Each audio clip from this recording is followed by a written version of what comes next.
They have a very good chance right now of being a 10-win football team after winning, 4 games last year?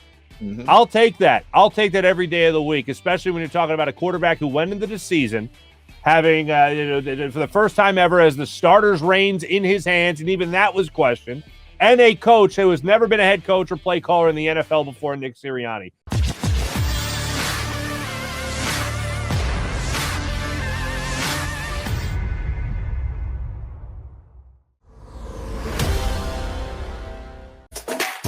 Welcome back, live post-game show. Mark Farzett, Derek Gunn, Devin Caney. My thanks to John McMullen for joining the show just moments ago. Don't forget, we're brought to you by Stateside Vodka. Add Stateside Vodka Soda to your upcoming celebrations this holiday season. See the scroll below. Make sure you check that out. Use promo code JAKIB for 15% off the very popular Stateside Vodka Soda. So check that out. Go to statesidevodka.com. Guys, real quick, I did something that I really don't normally do, but I did it anyway. I participated in the chat. I jumped in there. Wow. I couldn't help myself. Wow. I just couldn't, because people were disrespecting Brian Westbrook, and I'm not here for that. Yeah, that's right. So you got in fights with trolls in the comments. Well, trolls, elves, leprechaun, they're all the same thing. So you did exactly what they wanted you to do. You gave them recognition. They got me. I sit here, look at some of the comments. There are a lot of intelligent comments, well thought out comments. Are. Yeah. And then you have some people in here just trying to get noticed and to get people to acknowledge them. And I'm not here for that. Yeah, you know, I love a good debate, whether you agree with me or not, whether I agree with you or not. I don't care what the topic may be. I love a good, strong debate. But when we're aware. I'm sorry. Ooh, somebody used the wrong usage of your. Ooh, do I get them? No, I'm kidding. All right, anyway. No, but here's the difference between you and me. I'm a sucker. I have no willpower. But no, I didn't hear Devin say anything about that. No, you can't wait to blast me. We know he has no willpower. He finished those bottles of vodka with all the Eagles' losses earlier this season. Yeah, I finished those in week 3. Hey, Mark, since Devin made that comment that we know, before the show ends, I want to let you in on a little text conversation I had with Devin last week about fishing. Oh, no. The floor about fishing. Yeah. I wasn't going to bring it up. I was now going to bring it up, but she provoked me. So now I've got to talk about it. The floor is yours, Gunner. Look, guys, it's been a long. We had a long bye week, and you guys were talking about fishing. You were talking about grilling together, and I never got an invite, and I was upset about it. And he said that I wasn't invited. So wait, Devin, have you caught fish before? Has Devin caught fish? So I didn't know that it was. You had to have a ton of fishing experience to be invited to hang out with D-Gun. No, that's not. No. How much time do we have left in this show? For fishing talk, 4 hours. Just in general. It's 27 minutes. Oh, we have 27 minutes? Yeah. Let's save it for later in the show. I think it's a good closer for the show. Okay. Yeah. But she's starting to blush because she says, D-Gun, don't roast me about that. I'm not going to roast you. I'm going to be honest. I'm going to be very, very honest here. We're family here. We can discuss these things. The show is just turning into a roasting of D-Gun and Devin, and Mark's just like the middleman. Yeah, Mark's like, I'm so glad I'm not in this. No, I'm having another show in the comment section now all of a sudden here. By the way, we appreciate everybody. And T-Bro, what's up, brother? Nice to see you in here. It's really nice that all these people that are commenting on the show. We appreciate you guys a lot. Now people are making fun of the tackle box that, Gunner, you've seen my fishing stuff. Anyway. Look more like a Snoopy box. Okay, it was a kayak fishing. There's not a lot of room on a kayak, okay? Anyway, that's a whole other thing there. Hey, the Eagles won. That's fun. They won a game. You got the fishing tackle box at Toys R Us. Let me ask. I actually went to a Cabela's, and you know what I figured out? I do not fit in at a Cabela. Anyway, let me ask you this question.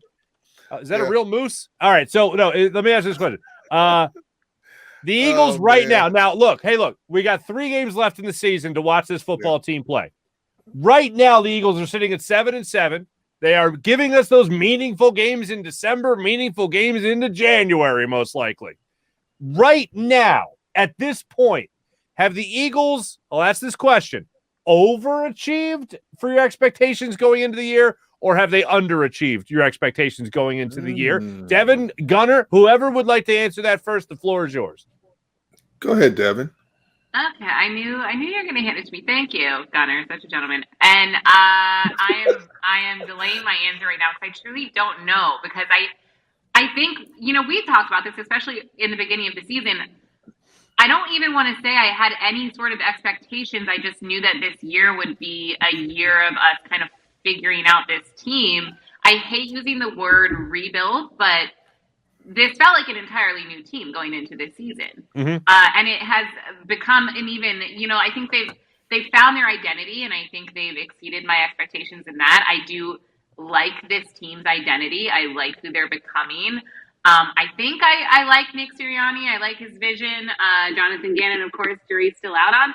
So with that, I'm going to say they exceeded my expectations. They did, because not having any, and by not having any, I'm not saying that, I went into the season thinking they weren't going to win a single game. It was just I truly didn't know what to expect. They had guys like Zach Ertz still on the team. They had guys like Jason Kelsey, who were mainstays, but then they had all this young talent, all this new talent. Jalen Hurts still didn't totally know what to expect going into this season. So in that sense, aside from the few disappointments, especially with Jalen Hurts, exceeded expectations. Mm-hmm. Gunner, do you want to go next, or do you want me to give you be the buffer here? You go next. I want to hear what you have to say first. Oh, look at you! No, in all honesty, here's where I'm at. The Eagles, as far as I'm concerned, have overachieved. They have a very good shot to win 10 games this year. And I will say, going into the season, I said the Eagles could win double digits. They could win 10 games if Jalen Hurts shows us that he's something special.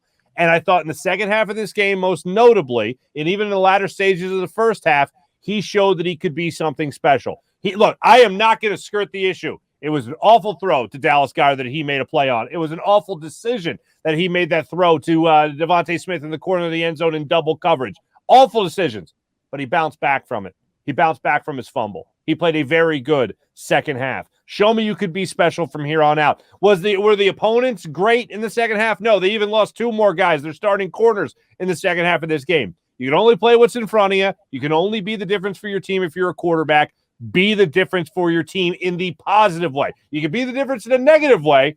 Be the difference in the positive way, and that's what he was in this particular game. And on top of that, Nick Sirianni's play calling, his game plan has gone along with what Jalen Hurts does well. Run the football, cut down on as many throws as he has to make, but he had to make a lot of them tonight compared to the other numbers that he's put up throughout the year. So be the positive difference, be the good difference on this team, and he has been that. They have a very good chance right now of being a 10-win football team after winning, 4 games last year? Mm-hmm. I'll take that. I'll take that every day of the week, especially when you're talking about a quarterback who went into the season having, for the first time ever, as the starter's reins in his hands, and even that was questioned, and a coach who has never been a head coach or play caller in the NFL before, Nick Sirianni. So, yes, I will take as an overachieving team right now as they sit at 7-7. If you ask me if they've over or underachieved based on to this point, everybody's expectations going into the season, for the most part, where everybody considered them a 6 or 7 win team, I would have to say they are overachieving right now. And I think if you go back and look at any show tape we've done, what I said consistently was I wanted to see this team just show growth. I didn't care about the W's and L's. I wanted to see growth individually and collectively at a number of positions, and we're seeing that. And here we are. I projected them to win 6, 7 games on a number of different platforms. They have 7 wins with 3 games to play, and as Mark said, they very well could be a 10-win team for this season and get to the playoffs. I didn't think they could be a playoff team, and this, as Devin likes to say, she didn't want to use the word rebuilding, so I'll say retooling year for them. Based on what Jeffrey Lurie told us, it's a retooling year in a lot of ways. You had a lot of question marks about the quarterback. You had question marks at wide receiver, question marks at linebacker, question marks in your secondary with Rodney McLeod starting the season on IR. So there were a lot of big question marks about this team. And as the first half of the season played out, based on the strength of the competition they were playing, those question marks were justified. But then things started to pan out for him. We started to make a turn. Nick Sirianni went in a different direction with the offensive game flow. He wanted to assert himself as a running team. That's what they started to do, and they've continued to do. Jalen Hurts is improving as a quarterback, and again, I believe it's because they're asking him to do less in the passing game instead of doing more in the passing game. The pressure now is more so on the running game than it is the passing game, which has turned out to be a great thing. The question marks we've had at linebacker, the linebackers are starting to play better now. I still have my concerns about the defensive front getting pressure on quarterbacks, especially inexperienced quarterbacks and lesser tier quarterbacks like the likes of Garrett Gilbert, and who's coming up in Mike Glennon. Somehow, some way along the line in this league, certain things have a way of coming back to bite you. I hope it doesn't. But yes, I would say they have overachieved up to this point. Hopefully they keep overachieving until they get to the finish line. Look at us. So there's a bunch of optimists over here. A bunch of optimists all of a sudden. Well, I'm a mean optimist, by the way. I want to make it. I want to. Boom! 2 shots. Oh, I can't wait. Oh my goodness, I can't wait. Gunnar, I know you were around. I know you were around this guy a lot, and I had the distinct pleasure of meeting him when I was in 8th grade at Our Lady of Mount Carmel in Doylestown. This guy came and spoke to my class. And then I had the pleasure of getting to know him a little bit myself. Devin, I don't know if you've met him, if you've talked to him, but Harold Carmichael is by far one of my favorite humans to ever set foot in the city of Philadelphia. And he just happens to be, Hall of Fame football player now, Hall of Fame wide receiver. 6'8" monster wide receiver for the Philadelphia Eagles, now Hall of Famer, got his Hall of Fame ring at the ceremony at halftime today. Had his signature on the field. If you caught Mark Sanchez broadcast on it, he talked a lot about Harold Carmichael and his handwriting. Harold Carmichael to me is just someone that is one of those people that is just a very, very special person. He's a guy when he's in the room because he's got a very kind demeanor to him. He's not a boisterous person, at least not nowadays, but I couldn't be happier that he finally got into the Hall of Fame. Well overdue, but well deserved. Harold Carmichael gets honored tonight, getting his Hall of Fame ring during a halftime ceremony at Lincoln Financial Field. Gunnar, I know you were around the guy a lot, man. What jumps to mind when you think of Harold Carmichael? Well, I consider Harold Carmichael a good friend first and foremost. The first time you ever meet him, he is an opposing figure at 6'8". But then once you hear him speak and you listen to him, how he engages people, he's a very soft-spoken individual, very, very gregarious person by nature. When he gets comfortable around you, he's just the life of a party. Loves to joke, loves to smile. If there was ever somebody you could root for to have something special happen to, it would be that guy because of how he treats people. And when you talk to him at a practice, he makes you feel like you've known him forever, and that's a rare trait, especially from current and former athletes. So the fact that he made it to the Hall of Fame, I couldn't be happier for him, because if anybody deserved it, he waited a long time, didn't know if he was going to get in, and if he said, if I do, I do, if I don't, I don't. It didn't bother him one way or the other. But obviously, when you get such a prestigious honor, obviously you're like that little kid on Christmas morning again when you get to open that special gift you've been waiting for. And that's, kudos to Harold Carmichael for what he did as an athlete and what he continues to do as a person. Yeah. Devin, one of the things that I remember about him was he said that if things didn't work out for the Eagles, which they did, obviously, he was going to go across the street and play for the Sixers. And I remember thinking, man, that guy he's got confidence. He's got swagger. I love that. And he probably could. I mean, he could probably still play for them now and be probably a good addition. Do you ever think we will? They might need him. You could sign replacement players now, so maybe Harold Carmichael will go over there and play for them as well. After he takes, Jalen Reagor's job, he'll go play for the Sixers as well. But haymakers tonight. Woo! Will we ever see a dominant 6'8" wide receiver in the NFL again in this pass-happy league that we're in now? Will we ever see that type of target of that caliber again, Gunnar? You know what? I never say never. It has been a rarity, as we found out, based on the history of the National Football League. But usually if you're 6'8", you're playing basketball. You're not playing football.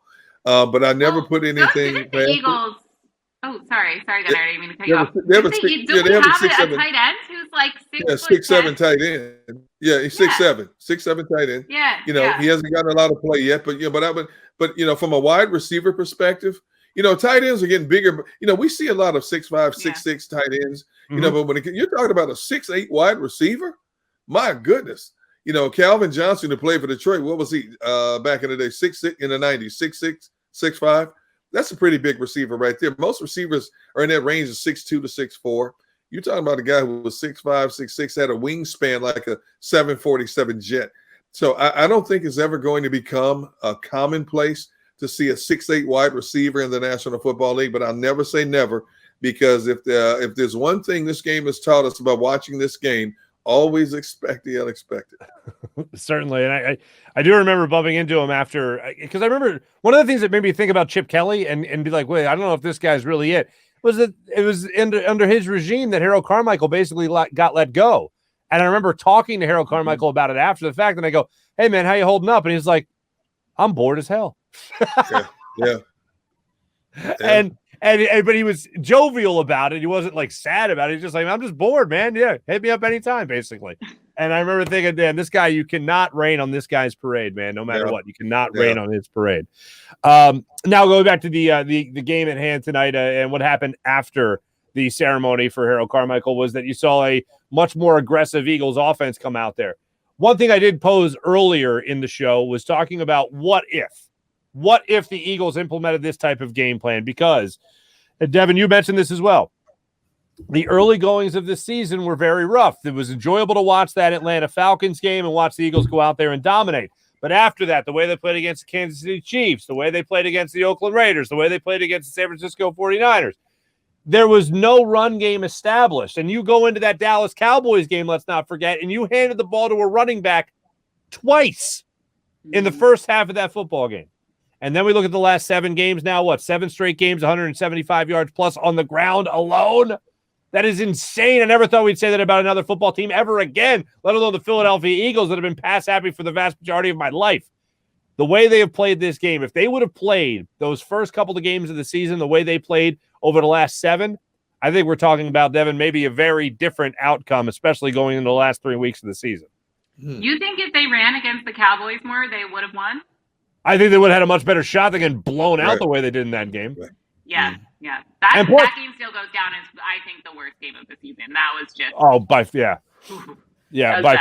Yeah, by far. But yeah, no, I mean, I'm so glad that Nick Sirianni finally listened to the fans, to our bullying, to our complaints. I keep seeing tweets and everything online saying that we basically bullied him into running the ball more, and look how it worked out. But I think it really is all about catering to what our team can do. And I know, maybe Jeffrey Lurie, maybe guys up top want a pass-happy offense, but that's not what we are. And I like that we finally found what works for us. I just hope we can keep our running game and the guys who contribute to it healthy, because I feel like every game now, even this game, we go into it kind of saying, well, someone's going to force us to throw. Someone's going to force him to throw more than run. And thankfully, we didn't see that too much today, but who knows what's going to happen with the rest of the season. Yeah, Gunnar, I think we're looking at I think we're breathing a little bit easier in these last couple of games of the season, as opposed to just going, okay, what are the Vikings doing? Like you said earlier, the Eagles can control their own destiny, and they absolutely can, but they still need help because the Vikings have the tiebreak over them right now, I think because of a conference record. But right now, the Eagles do need that help. I don't think we're talking about that if Nick Sirianni maybe runs. And here's the other thing that we also forget. They were losing to the Chiefs by, I believe, 5 points in the fourth quarter. Now, were the Chiefs shaking in their boots? No. But as the Chiefs were doing early in the season, they were making mistakes, a lot of them, that cost them some football games. You never know if there was going to be something that was going to be coughed up, another turnover that the Eagles could take advantage of. Maybe if they were in a better spot in that game earlier, maybe if they were a little bit more committed to the run, we're talking about something different in the season. But bottom line is, I'm glad they fixed it. I'm glad they made the adjustment, and I'm glad that they discovered this was the best way to play football with the guys they have in place. I'll agree with you there, but I'll disagree with the statement where you said that we can breathe easier now.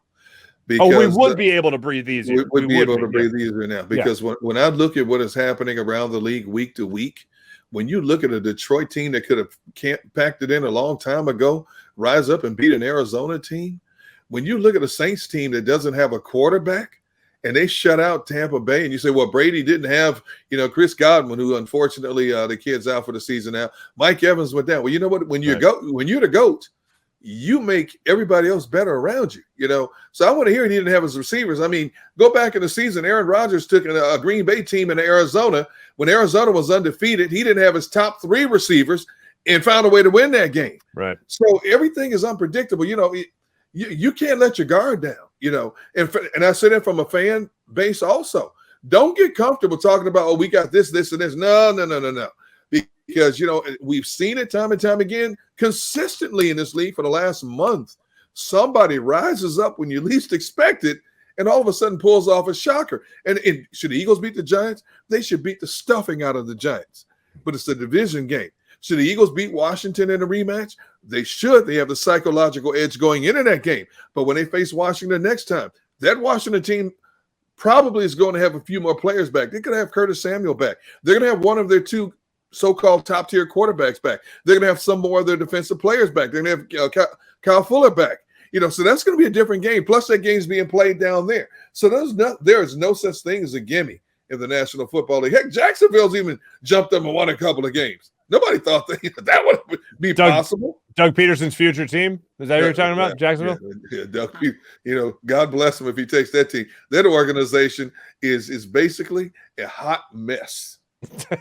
Yeah, but they got that Trevor Lawrence fella. Hot mess.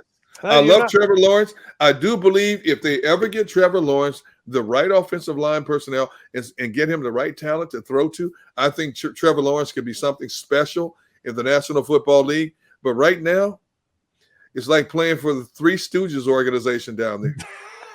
Do you think Doug wants that job? You know what? If anybody could go down there and change the culture, look at what Doug did here when he came here after what Chip Kelly did to basically destroy. Destroy the chemistry of a lot that was going on here. And in just one season, Doug Peterson changed the culture, changed the mindset. He was gracious to everybody he talked to, from the lowest person in the organization on up to the top person. And that's what they wanted, somebody who they could talk to and feel comfortable around, not someone who was a dictator who thought he was, you know, holier than thou. And Chip Kelly, you know, and unfortunately for Chip Kelly, but fortunately for this Eagles organization, they got rid of him before he had 3 full years into this thing. So yeah, you know, I think when you look at what Nick Sirianni is to this team right now, I think he's very similar to Doug in a lot of ways in terms of personality. You know, he wants everybody to feel comfortable around him. He's authoritative when he has to be. But, you know, I think the culture is being established here, which is a very good vibe for a lot of people within this organization. All right, we're going to be back with our game balls. We're giving them away today, folks. We're going to be giving game balls away again, which is always nice. We're going to be right back with live post-game show.